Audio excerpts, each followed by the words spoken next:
Hello' everyone, আপোনালোক আটাইকে আন্তৰিক স্বাগতম জনাইছোঁ মোৰ আন এটা গুৰুত্বপূৰ্ণ ভিডিঅ'ত। আজিৰ ভিডিঅ'ত আপোনালোকৰ মাজলৈ লৈ আহিছোঁ কটন ইউনিভাৰ্চিটি প্ৰকাশ কৰা জুনিয়ৰ এছিষ্টেণ্টৰ বিজ্ঞাপনটো। এই পদবোৰত কোনবোৰ প্ৰাৰ্থীয়ে আবেদন কৰিব পাৰিব আৰু কেতিয়াৰ পৰা আবেদন কৰিব পাৰিব ডিটেইলছত আলোচনা কৰা হৈছে আজিৰ এই ভিডিঅ'টোত। গতিকে ভিডিঅ'টো প্ৰথমবাৰ শেষলৈকে গোটেই ভিডিঅ'টো চাব আৰু লগতে শ্বেয়াৰ কৰি দিব। নমস্কাৰ, মই ৰূপম ত্ৰিশান, আপোনালোকে চাই আছে মোৰ YouTube channel Ankuran live. Cotton University advertisement for the post of junior assistant, আৰু এই জুনিয়ৰ এছিষ্টেণ্ট পদটোৰ বিজ্ঞাপনটো আহিছে 19 ডিচেম্বৰ 2025ত। আৰু এই পদটোৰ টোটেল পোষ্ট আহিছে 9টা, আনৰিজাৰ্ভ কেটেগৰীত পোষ্ট আহিছে 5টা, OBC MOBCৰ বাবে পদ আহিছে 2টা, ST হিলৰ বাবে পদ আহিছে 1টা, ST Pৰ বাবে পদ আহিছে 1টা। আৰু এই পদটোত পে স্কেল ৰখা হৈছে 14,000 পৰা 70,000লৈকে, আৰু গ্ৰেড পে কেণ্ডিডেটসকলে লাভ কৰিব 8,700কৈ। আৰু এই পদটোত এপ্লাই কৰিবলৈ হ'লে কেণ্ডিডেটজনৰ এডুকেশ্যন কোৱালিফিকেশ্যন হ'ব লাগিব গ্ৰেজুৱেট ডিগ্ৰী ফ্ৰম ৰিকগনাইজ ইউনিভাৰ্চিটিৰ ফালৰ পৰা। আৰু যিবোৰ কেণ্ডিডেটৰ ৱৰ্কিং এক্সপিৰিয়েঞ্চ আছে তেওঁলোকক প্ৰিফাৰেঞ্চ দিয়া হ'ব। কিন্তু এই ৱৰ্কিং এক্সপিৰিয়েঞ্চটো কেণ্ডিডেটসকলৰ গভৰ্ণমেণ্ট অফিচ অথবা reputed government institution of higher education অথবা ৰিচাৰ্চ ইনষ্টিটিউশ্যনৰ ফালৰ পৰা হ'ব লাগিব। লগতে কেণ্ডিডেটজনৰ ইংলিছ আৰু আছামিজ লেংগুৱেজত স্পীক ৰিড ৰাইটৰ ওপৰত প্ৰফিচিয়েঞ্চি থাকিব লাগিব। লগতে থাকিব লাগিব কেণ্ডিডেটজনৰ কম্পিউটাৰৰ ওপৰত ৱৰ্কিং নলেজ থাকিব লাগিব।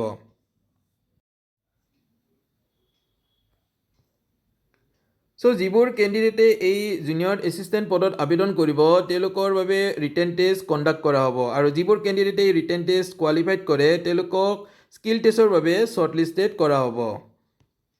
আৰু কেণ্ডিডেটসকলে অনলাইনৰ যোগেদি আবেদন কৰিব লাগিব, আৰু কেণ্ডিডেটসকলে অনলাইনত তেওঁলোকে কিছুমান ডকুমেণ্ট আপলোড কৰিব লাগিব। ডকুমেণ্টৰ ভিতৰত কেণ্ডিডেটসকলে আপলোড কৰিব লাগিব ক্লাছ 10ৰ admit card certificate marksheet, next upload কৰিব লাগিব গ্ৰেজুৱেশ্যন পাছ চাৰ্টিফিকেট, নেক্সট কেণ্ডিডেটসকলে আপলোড কৰিব লাগিব গ্ৰেজুৱেশ্যন মাৰ্কশ্বিট, নেক্সট আপলোড কৰিব লাগিব কাষ্ট চাৰ্টিফিকেট। যদি কেণ্ডিডেটজন কাষ্ট চাৰ্টিফিকেটৰ অধীনত আহে তেতিয়াহ'লে কাষ্ট চাৰ্টিফিকেটখন আপলোড কৰিব লাগিব কেণ্ডিডেটসকলে। আৰু PWD কেণ্ডিডেটসকলে যদি এই পদত আবেদন কৰে তেতিয়াহ'লে PWD চাৰ্টিফিকেট আপলোড কৰিব লাগিব। মষ্ট ইম্পৰ্টেণ্ট পইণ্ট, কটন ইউনিভাৰ্চিটিত কাম কৰা এক্সিষ্টিং কণ্ট্ৰেকচুৱেল অথবা টেম্পৰাৰী ৱৰ্কাৰ্ছৰ বাবে 10 মাৰ্কছৰ ৱেইটেজ ৰখা হৈছে। যদি এমপ্লয়জনে 5 বছৰ অথবা তাতকৈ বেছি বছৰ কাম কৰিছে তেতিয়াহ'লে তেওঁলোকে প্ৰতিটো বছৰৰ বাবে 2 মাৰ্কছকৈ ৱেইটেজ লাভ কৰিব।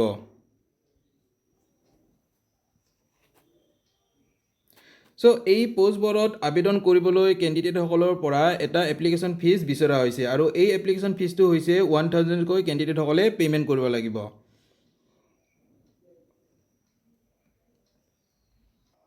যিবোৰ কেণ্ডিডেটে এই জুনিয়ৰ এছিষ্টেণ্ট পদত আবেদন কৰিব তেওঁলোকৰ লাষ্ট ডেট হ'ব অনলাইন এপ্লিকেশ্যনৰ 2026 বৰ্ষৰ 2 ফেব্ৰুৱাৰীত।